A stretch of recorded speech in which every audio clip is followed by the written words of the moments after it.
주장을 펴기도 했는데요. 이 역시 재판부가 탄핵 심판은 형사재판과 다르다며 일축했습니다. 헌법재판의 성질에 반하지 아니한 한도 내에서 형사소송법을 준용하도록 한 헌법재판소법 제40조 제1항에 따른 것입니다.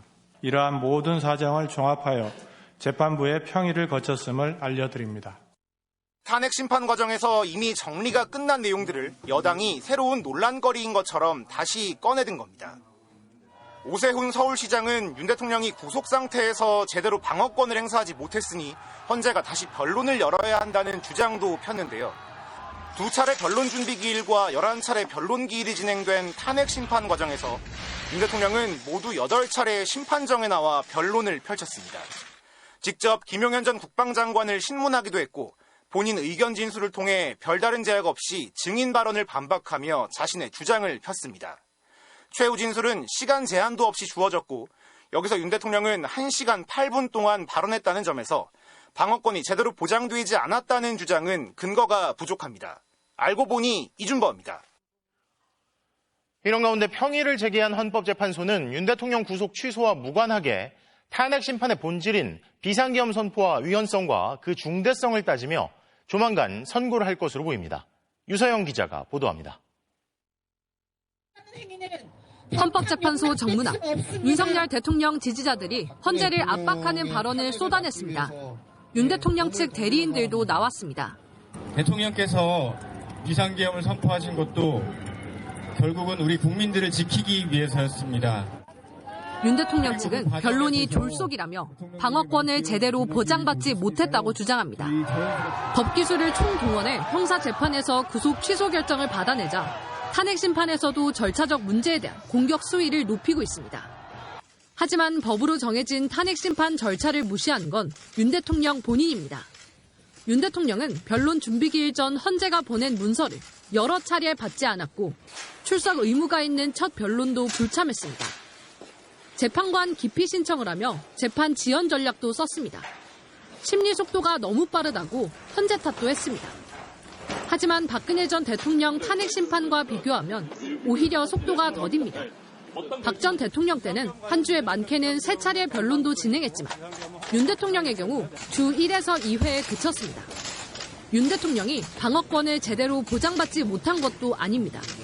22명 규모의 매머드급 대리인단이 윤 대통령의 재판을 도왔습니다. 헌재에 대한 외부 공격이 거세지고 있지만 재판관들은 동요 없이 매일 평의를 이어가고 있는 걸로 알려졌습니다.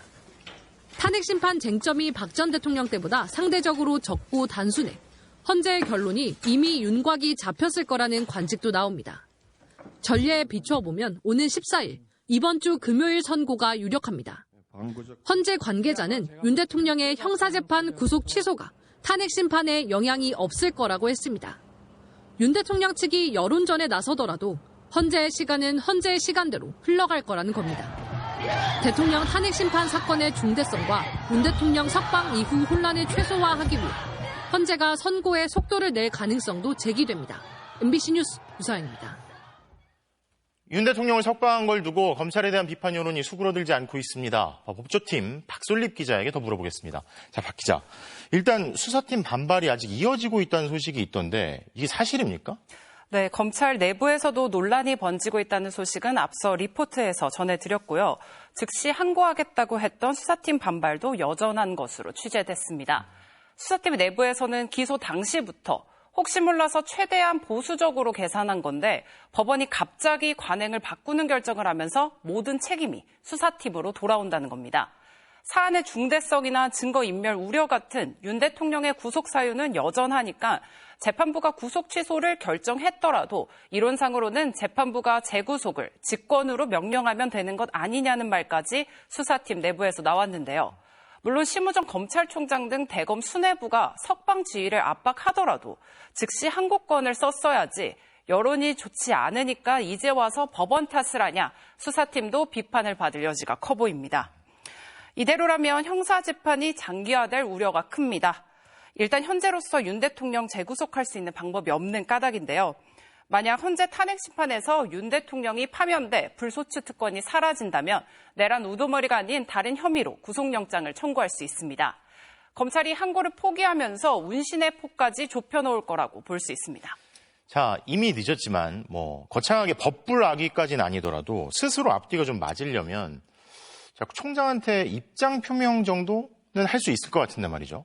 게다가 하필이면 내란 수괴 혐의 피의자고 검사 출신, 총장 출신의 현직 대통령한테만 견고하게 방어권을 보장했다. 이것도 비판도 많잖아요.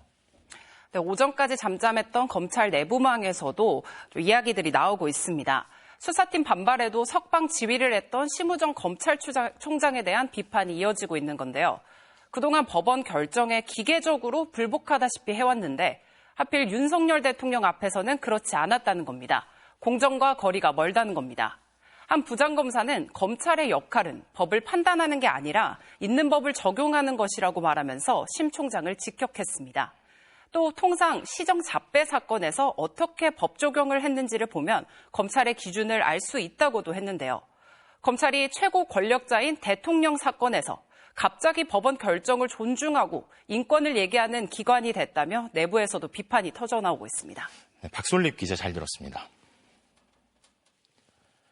자, 이렇게 검찰 수뇌부는 내란의 우두머리 피고인을 석방했지만 내란 세력의 행적인 비화폰 관련 사실은 오늘도 새롭게 드러났습니다. 비상겸 선포 전 국방부가 체포한 사람들을 수사할 예정이던 부서에 비화폰을 대거 지급한 사실이 확인됐는데요. 김정우 기자의 단독 보도입니다. 도감청과 녹음이 방지되는 비화폰은 비상계엄을 모의하기 위한 지휘관들의 연락 수단으로 사용됐습니다.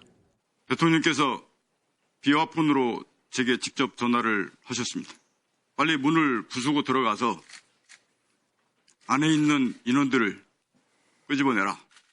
12.3 비상계엄 선포 한 달여 전인 지난해 10월 말 국방부는 안보폰 예비 물량 준비가 필요하다며 육군 안보폰 50대의 관리자를 국군 지휘통신사로 전환하라는 지침을 하달했습니다.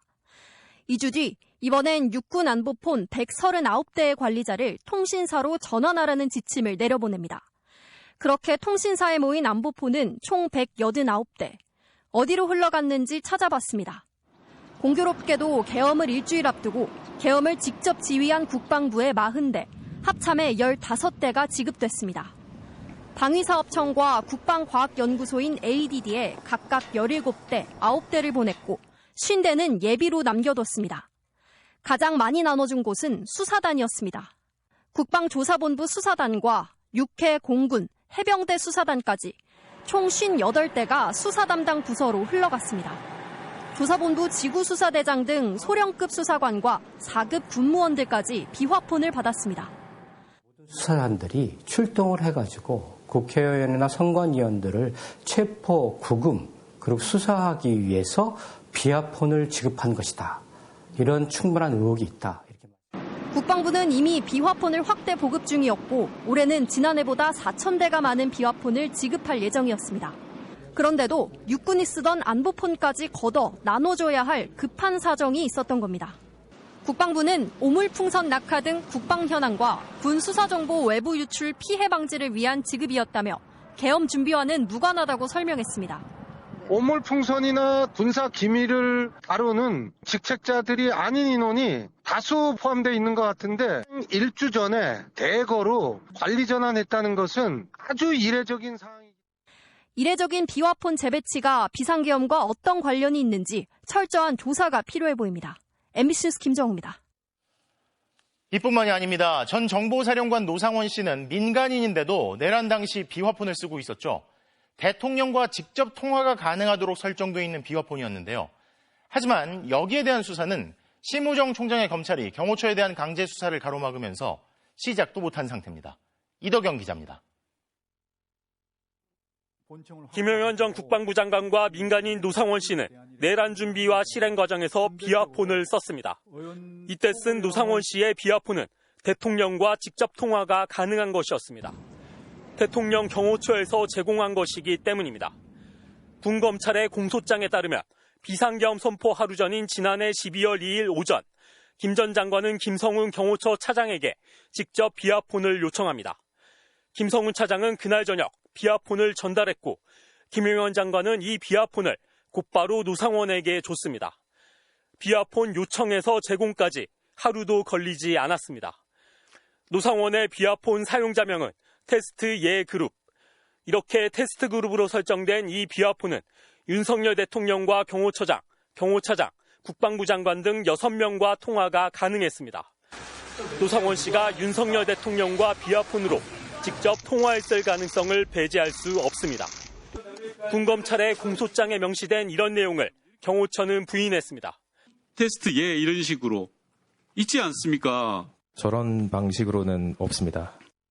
12.3 내란에서 대통령실의 역할을 밝힐 핵심 증거인 노 씨의 비화폰은 그런데 내란 나흘 후 경호처에 반납됐습니다. 김성훈 경호차장이 돌려받은 걸로 알려졌습니다. 경호처가 경찰의 비화폰 서버 압수수색을 거부하면서 노상원의 비화폰 사용 기록 역시 전혀 드러나지 않고 있습니다. 대통령과 직통전화가 가능한 비화폰을 손에 쥔 노상원 씨는 성관이 장악과 성관이 직원 체포를 지휘하려고 했습니다. 노 씨가 지휘할 예정이었던 합동수사본부 이 수사단은 야구방망이 3개와 케이블 타이, 안대, 복면, 밧줄 등을 준비했습니다. 노 씨는 노태학 중앙성관위원장을 직접 신문하려 했는데 이때 노 씨는 북파공작원, HID 정예요원 3명을 동원해 위협을 가하는 임무를 맡길 계획이었습니다. MBC 뉴스 기다립니다.